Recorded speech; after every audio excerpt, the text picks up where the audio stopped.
வணக்கம். ஆண்டாள் நாச்சியார் அருளி செய்திருக்கக்கூடிய திருப்பாவை 23ஆம் நாள் பாசுரம். மார்கழி முதல் நாளிலிருந்து தன் தோழிகள் ஒவ்வொருவரையும் எழுப்பிய ஆண்டாள் நந்தகோப்பனின் மாளிகைக்கு சென்று வாயிற்காவலனை சமாதானப்படுத்தி நந்தகோப்பனையும் யசோதையினுடைய அனுமதியையும் பெற்று கண்ணனுடைய அறைக்கும் வந்துவிட்டாள். ஆனால் கண்ணனை யமுனைக்கு அழைத்து செல்வது முக்கியம் அல்லவா? கண்ணனை அழைத்து செல்வதற்கு நப்பின்னையினுடைய அனுமதியையும் கேட்டு நப்பின்னையை பலவாறு புகழ்ந்து பாடினாள். கண்ணனையும் பலவாறு புகழ்ந்து பாடிவிட்டான். கண்ணனும் எழுந்து விட்டான். உற்சாகமடைந்தார்கள் அனைத்து தோழிமார்களும். இப்போது கண்ணன் எப்படி வந்து ஆசனத்திலே அமர்ந்து கொண்டு தங்களுடைய குறைகளை கேட்டு அருள் செய்ய வேண்டும் என்று ஆண்டாள் நாச்சியார் இந்த பாசுரத்திலே சொல்லுகின்றாள். முதலில் பாசுரத்தை பார்த்துவிட்டு அதன் பிறகு அதனுடைய விளக்கத்தை பார்க்கலாம்.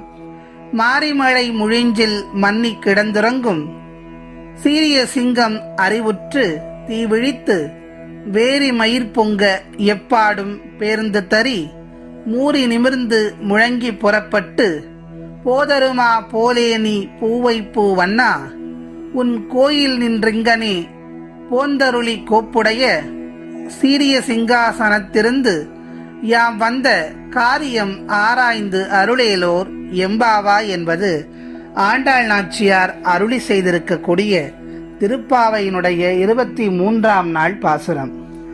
இந்த பாசுரத்திலே ஆண்டாள் நாச்சியார் உறக்கத்திலிருந்து எழுந்த கண்ணன் தன்னுடைய படுக்கையிலே குறைகளை கேட்காமல் அவனுக்கென்று உரிய சிங்காசனத்திலே எழுந்தருளி வந்திருக்கக்கூடியவர்களுடைய குறைகள் என்ன என்பதை கேட்டறிந்து அவற்றை நிறைவேற்றி தர வேண்டும் என்று கேட்கின்றாள் ஆண்டாள் நாச்சியார். வரிக்கு வரியான விளக்கத்தை பார்க்கலாம். மாரிமலை முழஞ்சில் மன்னி கிடந்துறங்கும் சீரிய சிங்கம் அறிவுற்று தீ விழித்து வேரி மயிர் பொங்க எப்பாடும் பேர்ந்து தறி மூறி நிமிர்ந்து முழங்கி புறப்பட்டு போதருமா போரேனி பூவை பூ வண்ணா. மழைக்காலத்திலே மலைக்குகையில் நீண்ட உறக்கத்தில் இருக்கக்கூடிய சிங்கம் இருக்கிறதே, அந்த சிங்கம் மழைக்காலம் முடிந்ததை உணர்ந்து கொண்டு தீக்கங்கு போல சிவந்த கண்களை விழித்து பார்த்தபடி எல்லா அங்கங்களையும் பிடரி முடி சிலிர்க்கும்படியாக உடம்பினை உதறிக்கொண்டு கர்ஜனை செய்து கொண்டு வெளியே வருவது போல், காயாம்பூவின் நிறம் கொண்டவனே கண்ணா, உன்னுடைய அறையிலிருந்து புறப்பட்டு நீ ராஜாங்கம் நடத்தக்கூடிய அந்த ஆஸ்தான மணிமண்டபத்திற்கு சிங்காசனத்திற்கு எழுந்தருள வேண்டும் என்று கேட்கின்றாள் ஆண்டாள் நாச்சியார்.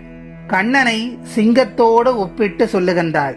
ஒரு மழை காலத்திலே குகையிலே உறங்கிக் கொண்டிருக்கக்கூடிய சிங்கமானது மழை முடிந்த பிறகு அறிவுற்று தன்னுடைய கண்கள் எப்படி இருக்கிறது, அந்த சிங்கத்திற்கு தீயை போன்ற கண்களில் உக்கிரத்தை கொண்டு பிடரி முடி சிலிர்க்கும்படியாக உடம்பினை உதறிக்கொண்டு கர்ஜனையோடு வலம் வருகிறது.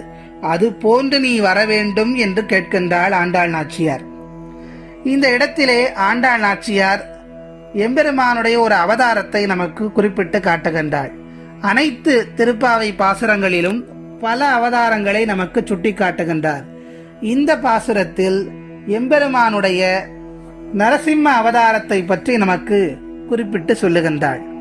பிரகலாதன் காணும் இடமெங்கும் நீக்கமர நிலைத்திருப்பான் என் நாராயணன் என்று சொன்ன அந்த கணமே எங்குமே நீக்கமர அருவமாக நிலைத்திருக்கும் அந்த பரம்பொருளான நாராயணன் நரசிம்ம உருவம் கொண்டு விட்டான். அது மட்டுமல்ல, இரண்யனுடைய வரத்திற்கு ஏற்றாற்போல் அவன் எந்த தூணை பிளப்பானோ என்ற எண்ணத்தில் காணும் இடமெங்கும் நரசிங்க வடிவம் கொண்டு நிலை கொண்டு விட்டார்.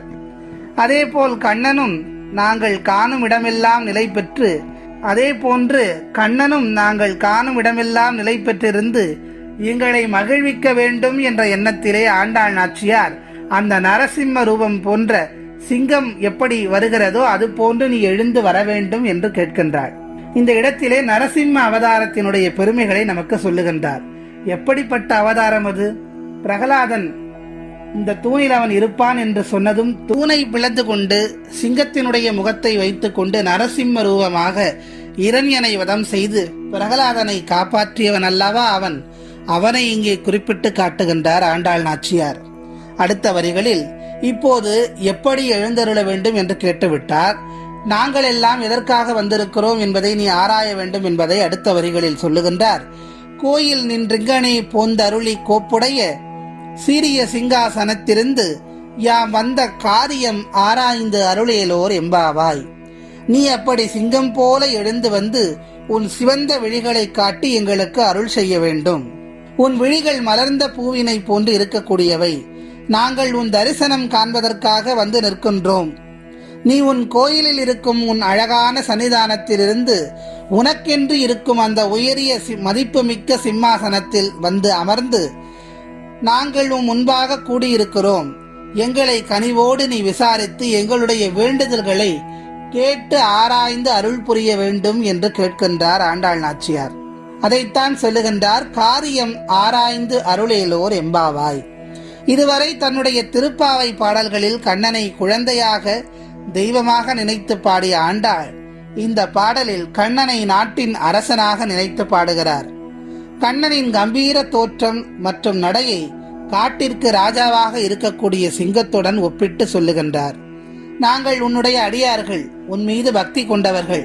அதனால் எங்களின் கோரிக்கைகளை தெய்வமாகி நீ நிறைவேற்ற வேண்டும் என்று உரிமையோடு கேட்கின்றாள் ஆண்டாள் நாச்சியார். இதுவரை உரிமையுடன் கண்ணனை எழுந்து வா என அழைத்த ஆண்டாள் இந்த பாசுரத்தில் ஆயர்குல பெண்களாகி எங்களுடைய கோரிக்கை என்னவென்று முதலில் நீ விசாரிக்க வேண்டும். அது நியாயமானதாக இருந்தால் மட்டும் அதை நிறைவேற்றிவை என்று கேட்கின்றாள். இறைவனிடம் முறையிடும் போது கூட எனக்கு அது வேண்டும் இது வேண்டும் என்று கேட்கக்கூடாது. இதைத்தான் இந்த பாசுரத்தினுடைய உட்கருத்தாக ஆண்டாள் சொல்ல வருகின்றார். பலரும் இருக்கிறார்கள், இறைவனிடம் சென்று அது வேண்டும், வீடு வேண்டும், கார் வேண்டும் என்றெல்லாம் கேட்பார்கள். ஆனால் இறைவனிடம் முறையிடும் போது கூட எனக்கு எது சரியானதோ அதை கொடு என்று மட்டுமே வேண்டிக் கொள்ள வேண்டும். வேண்டத்தக்கது அருவோய் நீ, வேண்ட முழுவதும் தருவோய் நீ என்று சொல்வார்கள் அல்லவா? அது போன்று சரியானதை கொடு என்று கேட்டு இறைவனுடைய திருப்பாதத்தை நாம் சரணடைய வேண்டும் என்பதை இந்த பாடலுடைய உட்கருத்தாக ஆண்டாள் நாச்சியார் சொல்ல வருகின்றார். ஆகவே நாமும் அந்த நரசிம்ம மூர்த்தியினுடைய தாளை பணிந்து கண்ணனுடைய அருளை பெறுவோம் என்று சொல்லி மீண்டும் நாளைய பாசுரத்தில் உங்கள் அனைவரையும் சந்திக்கிறேன். நன்றி.